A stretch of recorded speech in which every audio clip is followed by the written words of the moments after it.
Yo, I just got some information myself, man, because it was strange to me that every month he's going up for a bail hearing. And I know that seems strange to a lot of people. Live, a judge has denied bail for Sean Diddy Combs. Of course, this was the hip-hop mogul's latest bid for freedom as he remains in federal jail for his racketeering and trafficking case. Sean Diddy CS, one of the most iconic figures in hip-hop history, finds himself in a legal battle that could forever alter his legacy.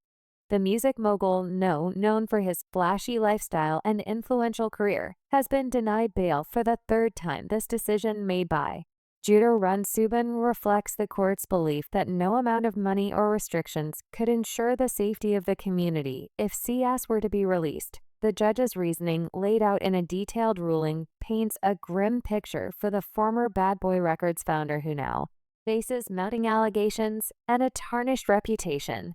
Oh, yesterday, Monday, Diddy celebrated his 55th birthday, but this year was a lot different. It was no Diddy parties. It was none of that. None of that stuff. Well, happily, so I guess right now.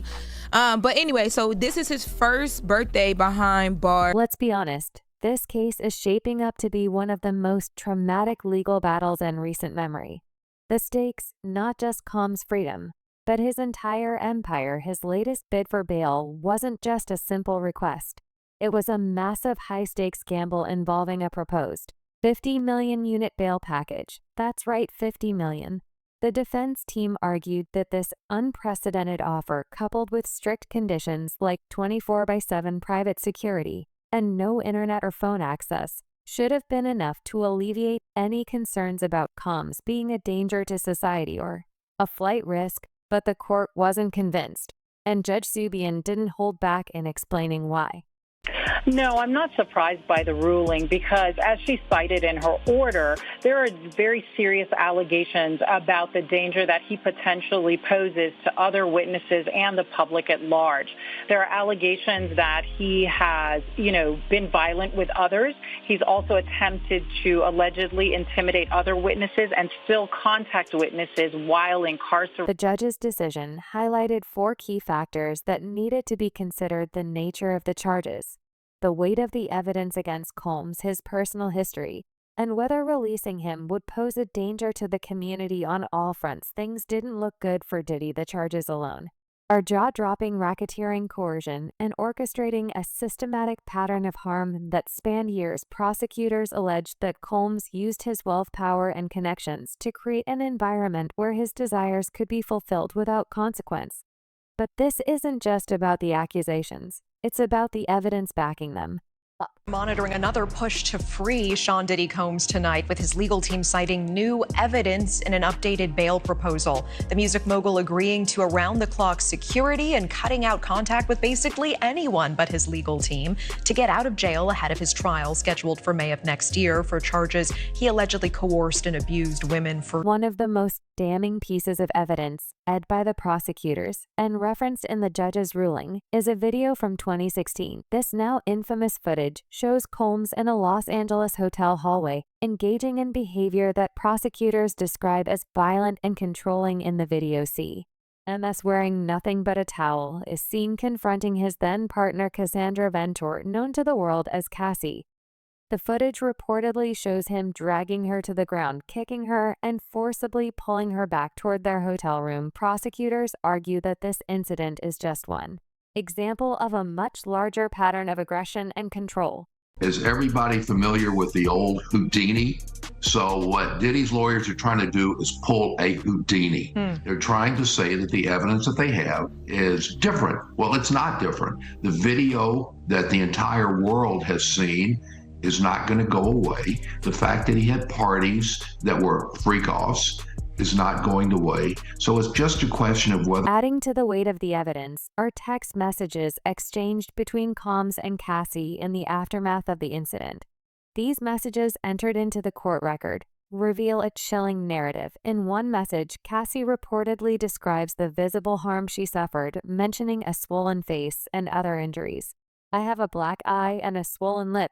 You're sick for thinking this is okay. One text reads, another message reportedly references lingering marks with Cassie, saying, I still have crazy bruising. These communications, paired with the video, form a picture that's hard to ignore, even for those who might have initially wanted to give Diddy the benefit of the doubt. But the 2016 incident isn't the only thing weighing against CMS. This case also involves allegations of obstruction. Prosecutors claim that Combs has gone to extraordinary lengths to manipulate witnesses and shape the public narrative around his legal troubles while in custody at the Metropolitan Detention Center. CMS allegedly violated detention rules in ways that raise serious concerns. For example, it's been reported that he used other inmates' phone access codes to make unauthorized calls. He's also accused of using a private messaging service to communicate with individuals outside the facility, bypassing the standard monitoring processes. Even more troubling, prosecutors allege that some of these communications were aimed at influencing witnesses or even potential Jews. That's it. If it is privilege, of course they won't. But if it really is what the prosecution says, that has nothing to do with the case, or even worse, it's actually evidence of witness tampering, because we all know the attorney-client privilege, there's a crime fraud exception. You can't use your lawyer to perpetuate a future or continuing fraud or crime. So if the documents are what the government says they are, they're going to get them again. And again, it's just going to be a matter of days. One of the more bizarre CLS involves the social media campaign tied to Combs' recent birthday. Prosecutors argue that this campaign, orchestrated with the help of his family, was designed to sway public opinion, and by extension, potential jurors. The campaign included a video of Combs' children celebrating his birthday and expressing their love for him while he listened in over the phone from jail. On the surface, it might seem like an innocent family moment, but prosecutors have pointed to alleged statements from Combs suggesting that the campaign was part of a larger strategy. During a phone call, he reportedly said something along the lines of, I just need one, implying that he hoped to influence at least one juror. So that, they probably didn't see these notes, and they never will. But if you're Diddy, don't you, want your notes back? Yeah. If you've spent so many hours, gathering, evidence for your side or, strategy or whatever, for me, I'd be like, oh no, please don't destroy, please return. Then there's the matter of his alleged communications with a key witness in the case. This individual, described as a participant in several of the incidents under investigation, reportedly received multiple calls and messages from CMS, including after testifying before a grand jury. The judge noted that while Combs' legal team has offered explanations for some of these interactions, others remain unexplained. The fact that some of these messages were deleted has only added to the suspicion.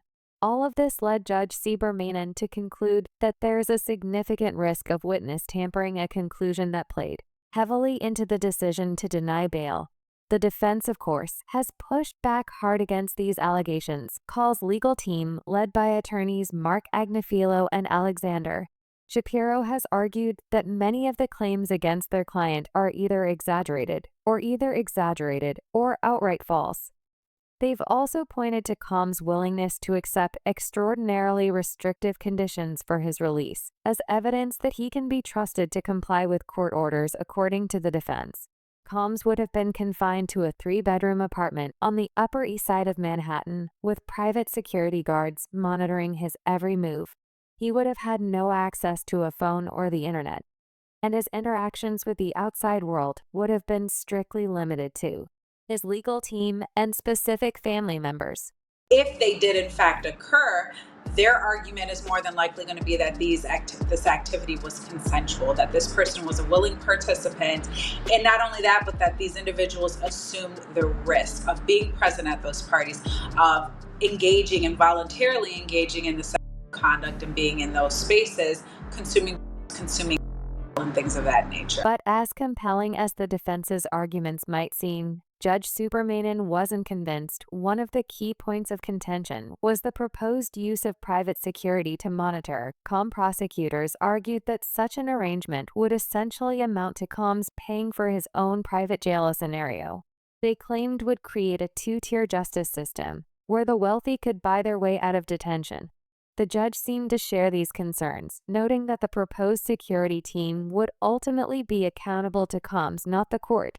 This led to doubts about whether such an arrangement could truly ensure compliance with the conditions of release. It sounds like there was probably a lot of hidden cameras as well. Is that what is being talked about? Yes, this was actually in his Atlanta home, at a home he had in Atlanta at one point.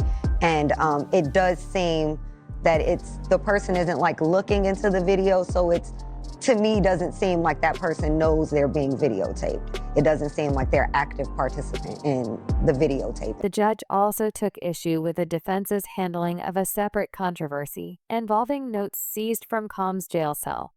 These notes, which were photographed during a routine sweep for contraband, reportedly included troubling statements. Among them were alleged instructions to find information about 2 individuals connected to the case. The defense argued that these notes were protected by attorney-client privilege and should never have been reviewed by prosecutors. However, the judge pointed out inconsistencies in the defense's claims about the notes, including whether they were clearly marked as privileged at the time of the sweep. This discrepancy, combined with other factors, seemed to further erode the court's trust in Combs and his legal team. Witnesses. So I think the most important thing, even more important than the passport, is that Mr. Combs came to New York on September 5th. As soon as we realized that this indictment was going to be coming down in a matter of weeks, maybe months, but sometime soon, Mr. Combs got on a plane, left his home in Florida, flew to New York. I called the prosecutors myself. I said, Mr. Combs is in New York. Do you want to know where he... Another point of comparison raised during the hearing was the case of Mike Jeff, a former executive facing similar allegations of misconduct. Jeff, who is in his 80s, was recently granted bail under conditions that included a 10 million unit bond. The defense argued that if Jeff could be released, so should CMS. However, prosecutors counted that the 2 cases are fundamentally different. Unlike CMS, Jeff is not accused of orchestrating a violent criminal enterprise or engaging in obstruction. Additionally, his advanced age was cited as a mitigating factor, making him less of a risk. The judge ultimately agreed with this distinction, further solidifying the decision to keep CMS in custody. So my defense is very well established. I interviewed myself the different men who were being brought sort of into Mr. Combs and this person's intimate situation. I've flown around the country. I've interviewed a large number of them. There's not the slightest inkling, according to the interviews that I've done, of anything that's coercive, non-consent. With bail denied, Combs now faces the daunting prospect of preparing for his trial from behind bars. His legal team has indicated that they may appeal the decision. But even if they do, the odds of success seem slim. Meanwhile, the allegations against him continue to pile up, with new lawsuits and claims emerging almost weekly. This latest setback is just one chapter in a story that shows no signs of slowing down. For now, the man once known as a king of the music industry is left to grapple with the reality of his situation: a cramped cell, mountain of legal troubles, and a legacy that hangs in the balance. Let's not sugarcoat it. The story surrounding Sean Diddy Combs gets messier by the minute. If you thought the denial of his bail was the only headline grabber, buckle up, because we're diving into the scandal involving his infamous jailhouse note. Yes, notes, pages and pages of handwritten instructions, scribbles, and reminders seized from his cell during what's been described as a routine sweep. But as the details emerge, it's clear there was nothing routine about the contents of those pages or the fallout that followed. Diddy Combs was denied bail for the 3rd time, a federal judge saying that the government had proven by clear and convincing evidence that there were no conditions of release that would ensure the safety of the community. So here's the tea. During a search of Diddy's cell at the Metropolitan Detention Center, authorities reportedly uncovered a stack of personal notes at first glance. This might not sound like a big deal. After all, who doesn't shot things down to stay organized right? But according to prosecutors, these weren't your average to-do lists, no grocery lists or reminders to call mom. Instead, these notes allegedly contained instructions that sent shockwaves to the courtroom. Among the most eyebrow-raising claims, Diddy had reportedly written about digging up dirt on his accusers. Yes, you heard that right, dirt.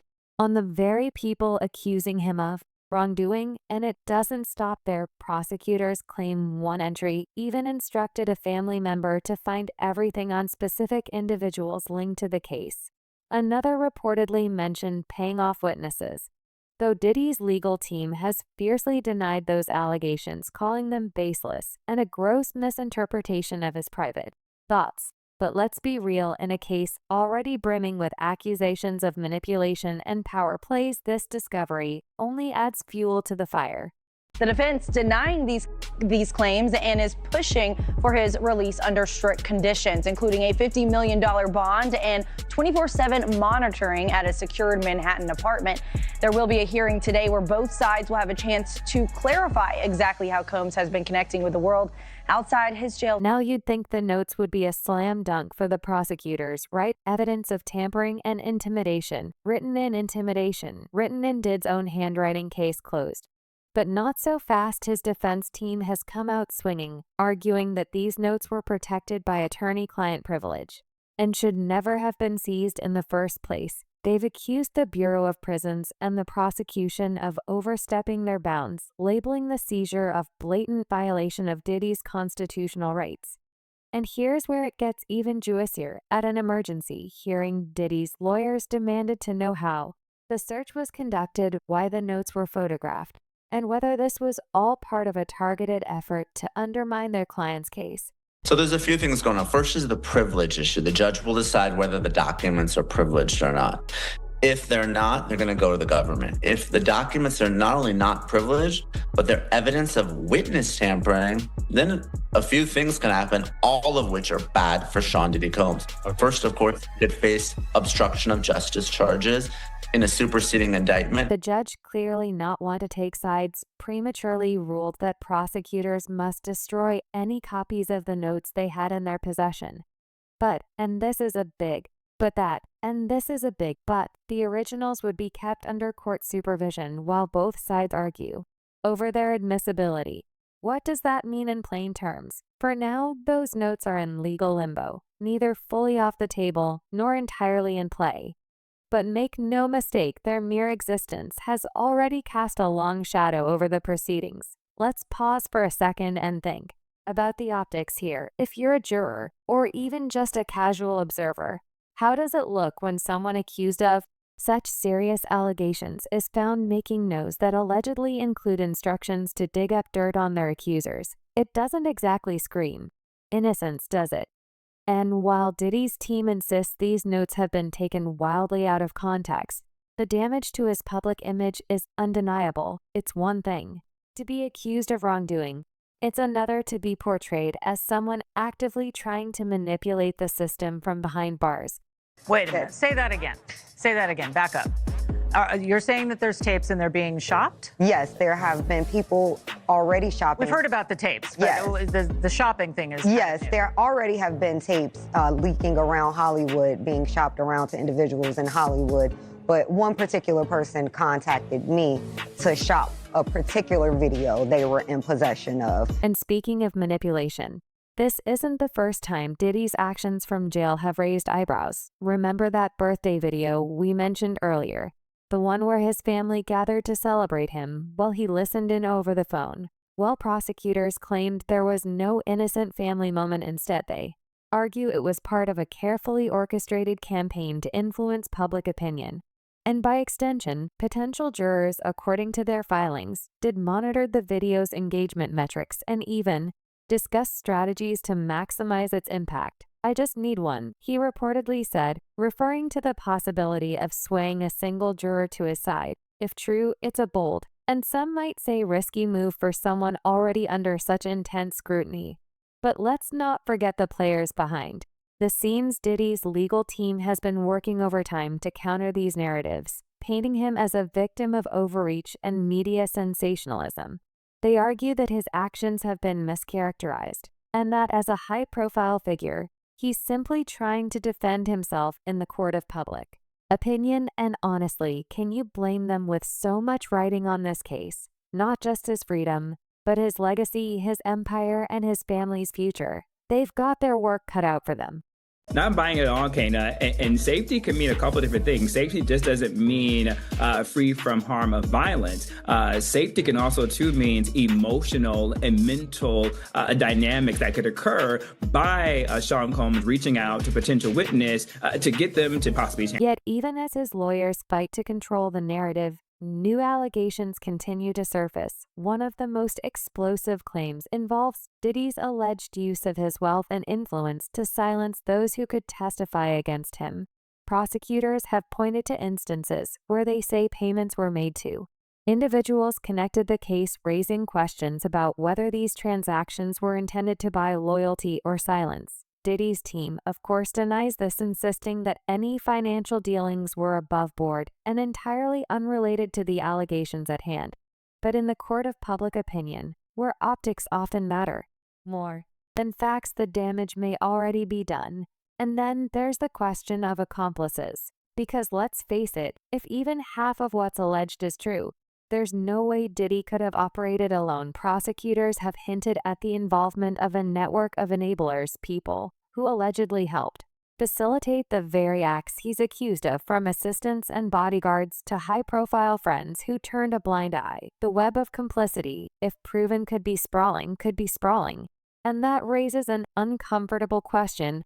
How many people knew about what was allegedly happening, and why didn't they step in